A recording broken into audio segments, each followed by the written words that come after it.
வணக்கம். செல்வகுமாரின் முக்கடல் காற்று பற்றிய அறிவிப்பும் இலங்கைக்கான வானிலை ஆய்வறிக்கையும் 2025 பிப்ரவரி 18 செவ்வாய்க்கிழமை அதிகாலை நிலவர ஆய்வறிக்கை. முதலிலே முக்கடல் காற்று பற்றிய அறிவிப்பு. அதிகாரப்பூர்வ முக்கடல் காற்று பற்றிய அறிவிப்பிற்கு இந்திய வானிலை ஆராய்ச்சித்துறை அறிக்கையை பார்க்கவும்.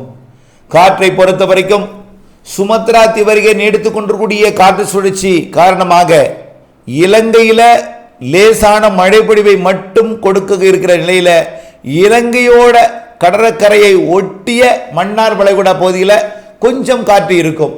அது எடை குறைந்த படகுகளுக்கு அச்சுறுத்தல் காற்று. மன்னார் வளைகுடாவில் ஆங்காங்கே ஒரு சில நிமிடங்கள் அவ்வப்பொழுது எப்பொழுதாவது ஒரு முறை இது எடை குறைந்த படகுகளுக்கு மட்டும் அச்சுறுத்தும் காற்றாக இருக்கும். ஆகவே இதில் இதை தமிழ்நாட்டுக்கு எந்தவித பாதிப்பையோ அச்சுறுத்தலையோ கொடுக்காது. இருந்தாலும் மன்னார் வளைகுடாவில், அதாவது ஆழ்கடலுக்கு, மன்னார் வளைகுடாவின் ஆழ்கடல் பகுதிக்கு செல்லும் பொழுது, ஆழப்பகுதிக்கு செல்லும் பொழுது சற்று எச்சரிக்கையுடன் மீன்பிடிக்க வேண்டும். குறிப்பாக பெரிய படகுகளுக்கு எந்தவித பிரச்சனையும் கொடுக்காது. எடை குறைந்த துடுப்பு படகுகளுக்கு பிரச்சனை கொடுக்கும். ஆனால் அங்கே அது போகாது என்று நினைக்கிறேன். அடுத்தபடியாக 25ஆம் தேதியிலிருந்து படிப்படியாக காற்றின் வேகத்தை அதிகரிக்க செய்யும் வகையில் காற்று சுழற்சி இலங்கையை நெருங்க இருக்கிறது. 26ஆம் தேதி மன்னார் வளைகுடா, தமிழ்நாடு, இலங்கை இடைப்பட்ட, அதாவது இந்தியா இலங்கை இடைப்பட்ட பாக் ஜலசந்தி பகுதி, அதாவது டெல்டா மாவட்ட கரையோரம் தொடங்கி குமரி கரையோரம் வரைக்கும், கன்னியாகுமரி, திருநெல்வேலி, தூத்துக்குடி, ராமநாதபுரம், புதுக்கோட்டை மற்றும் டெல்டா மாவட்ட கரையை ஒட்டிய கடற்பகுதிகளில் வரக்கூடிய 26ஆம் தேதியிலிருந்து கிழக்கு திசை காற்று சற்று வேகம் எடுக்கும். 27, 28 தேதிகளிலே கண்டிப்பாக கிழக்கு திசை காற்று மன்னார் வளைகுடா பாக் ஜலசந்தி பகுதிகளில், குமரி கடற்பகுதிகளில் சற்று வலுவாக இருக்கும். 45 முதல் 55 கிலோமீட்டர் வேகம் கொண்ட காற்று மாத இறுதி நாளாம் 27, 28 தேதிகளிலே இருக்கும் என்பதை நினைவில் கொள்ள வேண்டும். அதேபோல வடகடலோரமும் டெல்டா கடலோரமும் 25 35 கிலோமீட்டர் வேகம் கொண்ட காற்று அவ்வப்பொழுது கரையை ஒட்டிய கடற்பகுதிகளில் இருக்கும். தரையில் கூட 26, 27, 28 தேதிகளில் கிழக்கு திசையிலிருந்து காற்று மேற்கு திசை கணவாய் பகுதிகளை நோக்கியும் அரபிக்கடல் பகுதியை நோக்கியும் கர்நாடகா மற்றும் ஆந்திர பகுதி வரைக்கும் கூட, அதாவது வங்கக்கடலிலிருந்து தமிழ்நாடு, ஆந்திர பிரதேசம் தரையேறி அது மேற்கு நோக்கி பயணிக்கலாம். இந்த காற்று தரையில் சற்று இதமான வெப்பநிலையை ஏற்படுத்தும். குளிர்ந்த சீதோஷ நிலை, வெயிலற்ற, அதாவது ஒரு வாட்டும் வெயில் விலகி இதமான வெப்பநிலையை ஏற்படுத்தும்.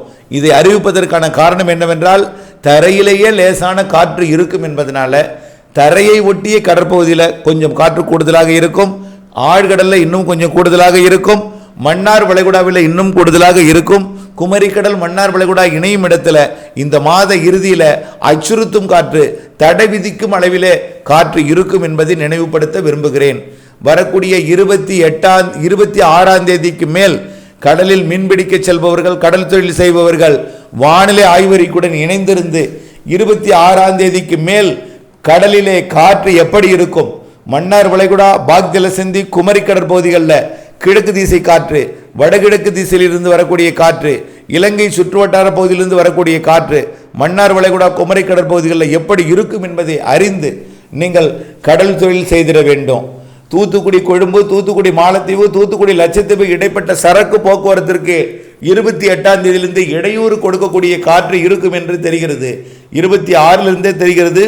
28, 20 மார்ச் 1, 2 தேதிகளில் கண்டிப்பாக தடை விதிக்கும் அளவிற்கு தடை ஏற்படுத்தும் காற்று 26, 27, 28 மற்றும் மார்ச் 1, 2, 3 தேதிகளில் இருக்கும் என்று எதிர்பார்க்கப்படுகிறது.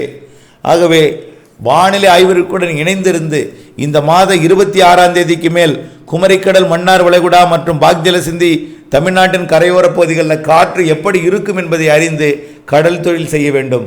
கடலில் எந்த வலுவான நிகழ்வு இல்லாவிட்டாலும் கீழடுக்கு சுழற்சி மற்றும் காற்றழுத்த தாழ்வு நிலை காரணமாக கிழக்கு காற்றை தமிழ்நாட்டிலே ஏற்றலாம் என்று எதிர்பார்க்கப்படுகிறது. அடுத்தபடியாக இலங்கைக்கான வானிலை ஆய்வறிக்கை. இலங்கையை பொறுத்த வரைக்கும் நேற்றைக்கே மழைப்பொழிவு இலங்கையில் தொடங்கிவிட்டது.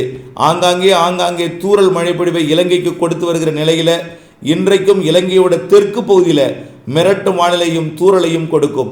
இப்படியே தூறலும் மிரட்டும் வானிலையும் இருந்து கொண்டிருக்கும் நிலையில 23ஆம் தேதியிலிருந்து இலங்கைக்கு, அதாவது இலங்கையோட தெற்கு மற்றும் தென்கிழக்கு பகுதிகளில், அதாவது திரிகோணமலைக்கு தெற்கே பட்டிகோலா, அம்பாறை, பனாமா, ஹம்பந்தோட்டா, டேனியா, ரத்னபுரா, கண்டி மற்றும் பதுல்லா, அனுராதபுரத்திற்கு வவுனியாவிற்கு தெற்கே அனுராதபுரம், திரிகோணமலை உட்பட பட்டிகோலா, கல்முனை, அம்பாறை உட்பட நல்ல மழை 24ஆம் தேதியிலிருந்து தெரிகிறது.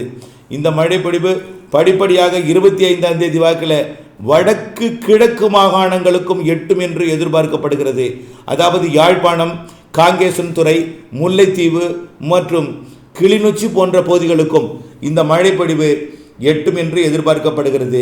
25ஆம் தேதியிலிருந்து வடக்கு கிழக்கு மாகாணங்களுக்கு எட்டக்கூடிய மழை 26, 27 தேதிகளிலே தமிழ்நாட்டிற்கும் கொடுக்கும் என்பதனால இலங்கைக்கு 27, 28 தேதிகளிலே கனமழை வாய்ப்பு தெரிகிறது. 27, 28 தேதிகளிலே ஒட்டுமொத்த இலங்கைக்கும் கனமழை தெரிகிறது.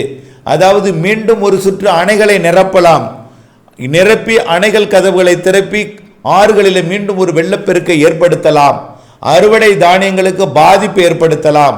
ஆகவே இலங்கையில் முதிர்ந்த நெல் தானியங்களை அறுவடை செய்ய காத்திருப்பவர்கள் விரைந்து அறுவடை செய்திடுங்கள். முதிர்ந்திருந்தால் விரைவில் அறுவடை செய்திடுங்கள். 24ஆம் தேதியிலிருந்து உங்களுக்கு மழை வானிலை என்பதையும் 23ஆம் தேதிக்குள் அறுவடை செய்ய பாருங்கள் என்று அன்போடு கேட்டுக்கொள்கிறேன். இந்த மாத இறுதியிலிருந்து மார்ச் மாதம் 5ஆம் தேதி வரை, அதாவது பிப்ரவரி 25 மார்ச் 5 வரை, அதாவது இதில் ஒரு 3 நாள், அதில் ஒரு 5 நாள், 8 நாள், ஒரு வாரத்திற்கு இலங்கைக்கு மழை வானிலை என்பதை நினைவில் கொள்ள வேண்டும். சரி, அதற்கு பிறகு இடைவெளி கொடுக்குமா என்றால் 2, 3 நாட்கள், 4 நாட்கள் தான் இடைவெளி கொடுக்கும். மீண்டும் மார்ச் 12 தேதி வாக்கில் அழுத்த காற்று சுழற்சி வர இருக்கிறது. இப்படி 10 நாட்களுக்கு ஒரு முறை 2, 3 நாள் மழை பொழிவையும் பிற நாட்கள் இடைவெளியும் கொடுக்கும். இப்படிப்பட்ட வானிலை இந்த ஆண்டு கோடையில் இருக்கும் என்று எதிர்பார்க்கப்படுகிறது. நிகழ்வானது தொலைவில் இருக்கும் பொழுது வெயிலையும், நெருங்கி வரும்போது மழையையும் கொடுக்கும். ஆக இந்த ஆண்டு கோடையில் சராசரிக்கு கூடுதல் மழை இருக்கிறது, சராசரி வெப்பம் பதிவாகும் என்பதை நினைவில் கொள்ள வேண்டும். ஆக கண்டிப்பாக பிப்ரவரி 23 மிரட்டு வானிலை, 24 மழை, 25 மத்திய மாகாணங்கள் வரைக்கும் மழை எட்டி பிடிக்கும். 26 ஒட்டுமொத்த இலங்கைக்கும் மழை. 27, 28 மார்ச் 1, 2, 3, 4, 5 தேதிகளில் கனமழை.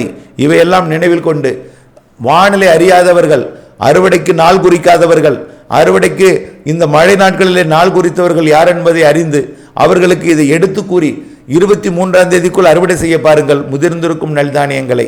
அதற்கு பிறகு அறுவடை வந்தால், பச்சையாக இருந்தால் வானிலை ஆய்வறிக்கையுடன் இணைந்திருந்து இடைவெளி எப்பொழுது வழங்குகிறது என்பதை பார்த்து அறுவடை செய்திட வேண்டும். வானிலை அப்டேட்ஸை பார்த்து திட்டமிட்ட வேளாண்மை செய்திடவும் மழை நீரை சேகரித்திடவும் அன்போடு கேட்டுக்கொள்கிறேன். நன்றி.